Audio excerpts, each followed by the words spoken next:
Welcome to High Infidelity, the best cheating videos on YouTube. If you enjoy this content, remember to subscribe and turn on notifications. Now let's get into the video. My 27 male wife 32 female thinks I'm selfish because I used all of our combined stimulus check money to pay for her college debt. Was I out of line? So I'm hoping that others who have more expertise with this kind of stuff can provide me with some guidance. 3 years have passed since I married Sharon, although we had been dating for 3 years before to that. When I met Sharon, when I was a senior in college, she was working at a bookshop that I visited often, and we became fast friends. We have a 1.5-year-old daughter named Lily that we have together. Sharon is a stay-at-home parent, while I work as an engineer. Sharon had been working at the bookshop since she was 22 years old, and she had been pregnant when Lily was born. The only actual long-term relationship I've ever been in, apart from harmless short-term middle school and high school romances, is with Sharon. She is also the only partner that I've ever had, and it is a truth that I do not regret. Sharon isn't forthcoming with information about her previous lovers, but from what I've gathered over the years, she's had a number of long-term relationships and a great deal of experience overall. It's partly because she's 5 years older than me, but it's also because I'm more of a timid introvert and she's more of a social butterfly, which makes sense given our personalities. In any event, I've always been aware during our dating relationship that Sharon had previously attended college with the intention of receiving a degree in sociology, but had dropped out in the midst of her junior year due to the loss of her father. Sharon's father had apparently abandoned her mother in a less-than-ideal financial condition, and she was forced to take a job in order to assist her mother with some household expenses. Sharon's mother was eventually able to regain her financial footing, thanks to the fact that she was still young enough to work. She was only 59 at the time, and the assistance of other relatives. While this was going on, Sharon had fallen into disrepute at her college and was unable to simply reapply to the institution with any realistic expectation of getting accepted as a result. This was something I was aware of. The fact that Sharon had defaulted on a nearly 6-figure student loan was something I didn't find out until well after we were engaged.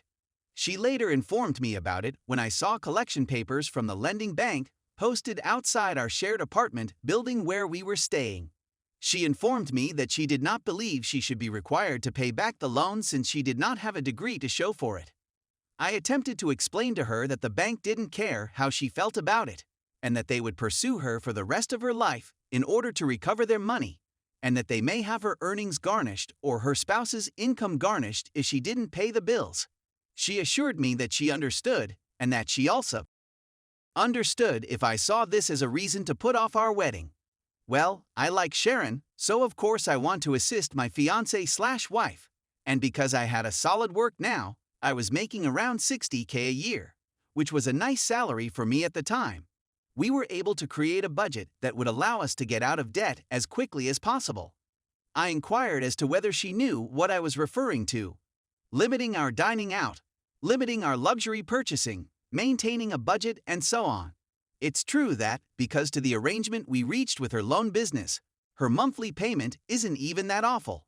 My paycheck can cover everything, and we still have more than enough money left over for food, rent, and all of the other necessities of life. We even have a few $100s free and clear every month, after I put a significant amount of money into savings, that we can use to treat ourselves to a few pleasures once in a while, in the event that we ever have more funds available. For example, if I get a raise at work or receive a bonus, for example, Sharon and I have both agreed that we would apply all of the funds to her debt in order to get it paid off even quicker. Every month, Sharon and I make a list of necessities, the majority of which are for Lily, such as a jogging stroller, new outfits, and so on, and we rank them in order of necessity and priority on the list. Sharon will, without a doubt, get all of the desires she has written down. The most of the time, I don't really write anything for myself since, as long as I have food and am healthy, I'm okay as long as my wife and child are pleased as well. So, let's fast forward to the recent past, shall we? My wife and I just got our government stimulus check, which consisted of a few $100s for myself and my wife, and a few $100s for the kid. Automatically, the funds were deposited into my bank account. My paycheck is placed into one primary account, which is the way the budget is set up in our household. I redirect a significant amount of the funds to another account to which both my wife and I have access. This is the luxury account. Sharon has connected this account to her own, independent checking account, allowing her to move money into it whenever she pleases. Despite the fact that I have equal access to the luxury account, in all actuality, I basically consider this to be Sharon's money, and I couldn't care less about how she spends it as long as she's happy with it. Everything is paid out of my account, including the rent and utilities, as well as the phone and internet service, Wi-Fi, streaming services, medical co-pays, food, and the large student loan payment, among other things. Sharon has a full view of all of the invoices. For food, we normally set aside a specific amount every week, which I just give to Sharon in cash since she is the one who does the shopping.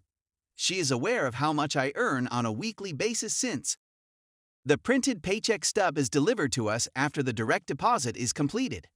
Additionally, she is aware that, once all of my expenses have been paid and the money has been sent to the luxury account, I will have around $150 left in my account, which equates to approximately $5 a day. Some days I squander the $5 on lunch at the workplace, but most of the time I pack my own lunch and save the money. I have 3 beautiful suits, though I have a lot more dress shirts that I've been nursing for 4 years now, and I alternate them throughout the week. I'll finally save up enough money to buy a 4th costume. When I received the stimulus payment, I immediately glanced at the list.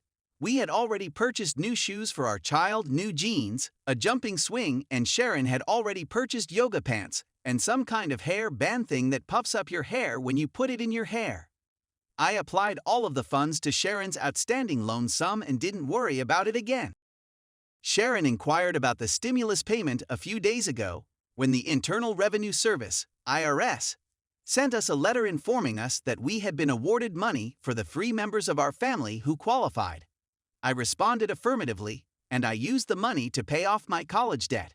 Sharon became enraged, not shouting, screaming, enraged, but quiet, gloomy enraged, and she later said that it was incredibly selfish of me not to inform her of the money's existence.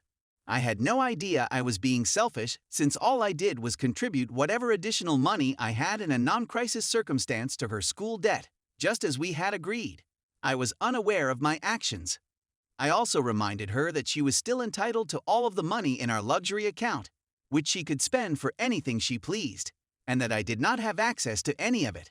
I wasn't trying to be a martyr or behave in a jerkish manner, but I gently reminded her that I never purchased anything for myself and that the money the IRS gave to me was also used to pay her credit card payment. I also reminded her that we are meeting our monthly savings targets and that we are on pace, and that the sooner we are able to pay off our loan total, the better off we would be financially. Sharon claims that the stimulus payout is an exceptional circumstance and that she would have preferred to use the money to treat herself to something nice instead of saving it.